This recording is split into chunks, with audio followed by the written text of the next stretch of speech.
For information at education lang po ito at aking opinion para lang ho sa kaalaman ng ating mga kababayan sa buong bansa. Okay? Ano ba ang trabaho ng Senado at ng lahat ng membro nito or senador? Okay? Ang Senado at senador o ang Senado at ang mga membro nito, tama lang po na mayroong majority at mayroong minority. Kasi mahalaga po na may malakas na oposisyon or mayroong tamang oposisyon na gagamitin para ho lalong mag-improve ang paggawa ng batas. Mas maganda ho talagang parehong malalakas ang idea ng majority at ng minority sa paggawa ng batas at lahat ng talakayan. Ang trabaho ng Senado po ay hindi lang po ang paggawa ng batas. Yun ho talaga ay ang isa sa mga parte nila ay yung magbantay sa mga pagkapatupad ng batas ng Executive Department, especially ang national budget.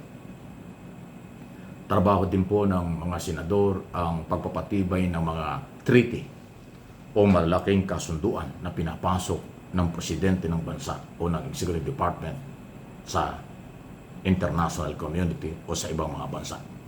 Trabaho po yan. Subject for treaty na tinatawag. Yan ho yung mga trabaho nila. Trabaho din po ng Senado, napakahalaga yan, ay yung pagkumpirma, pagsusuri sa lahat ng cabinet position at mga ambassador at militaring napupromote. Ang colonel hanggang sa general ng ating AFP. Yan ay trabaho ng Senado. Kaya okay lang na mayroong oposisyon o minority at ang majority. Basta nagtutulungan po, magiging mabunga at magiging maganda ang resulta. Hindi naman ho pwedeng ipagbawal na hindi ho pwedeng walang minority, puro majority. Hindi rin naman ho pwedeng puro minority, walang majority. Hindi ho talaga. Kaya nga tinawag na minority at majority, merong nakakalamang sa bilang. After all, lahat naman yan numbers game. Paggawa ng batas, numbers game. Pagdidesisyon sa mga committee report, numbers game. Pagdidesisyon sa kumpirmasyon ng mga cabinet secretary at mga retired o mga general na napupromote, yan ay numbers game. Ganun po yan. Pati ho sa pag-aproba ng mga treaty na pinapasok ng Office of the President, numbers game. Laging may butuhan. Normal lang po yun. Kung yan lang po ay gagawin nila ng ating mga senador, walang magiging problema. Marami silang magagawa sa mga batas na makakatulong sa pagpapalakas ng ekonomiya, pagdidevelop ng ating bansa. Okay? Ang masakit po sa katotohanan ngayon, masyado na hong napupolitika, masyado na hong politikang-politika na ang galaw sa ating Senado. Noong araw, hindi naman ganyan. Ngayon po, talagang masyadong pinulitika. Lumalabas na ho na parang may mga personal na galit, may mga paghihiganti pa, ayun ho yung masama. Kasi sa kahit anong organisasyon, sa gobyerno man at pribadong sektor, pag nagkaroon ng personal na galit at paghihiganti, ang mga motibo, apektado ang performance, apektado ang trabaho. Actually, dapat iniiwasan yun. Yung personal na galit at paghihiganti, yan ay nakakasira sa gawain. At yun po yung lumalabas ngayon sa Senado.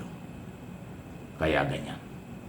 Sayang, di ba? So, para po sa inyong kaalaman, hindi po pinagbabawal sa ating mga batas at sa bulwagan ng Senado at sa mga hearing sa Senado ang oposisyon. Actually, welcome na welcome yan.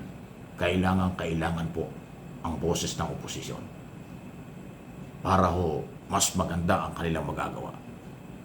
Sa investigasyon, mayroong karapatan ng majority, may karapatan ng oposisyon.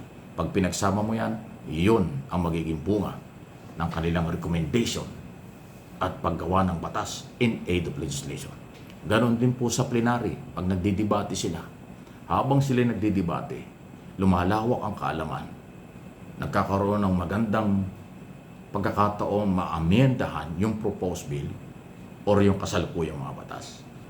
pagpapalakas ng kasalukuyang mga batas o pag-abolish ng mga batas na hindi na kailangan at papalitan ng bago. Yung debate, yun po ang magbibigay.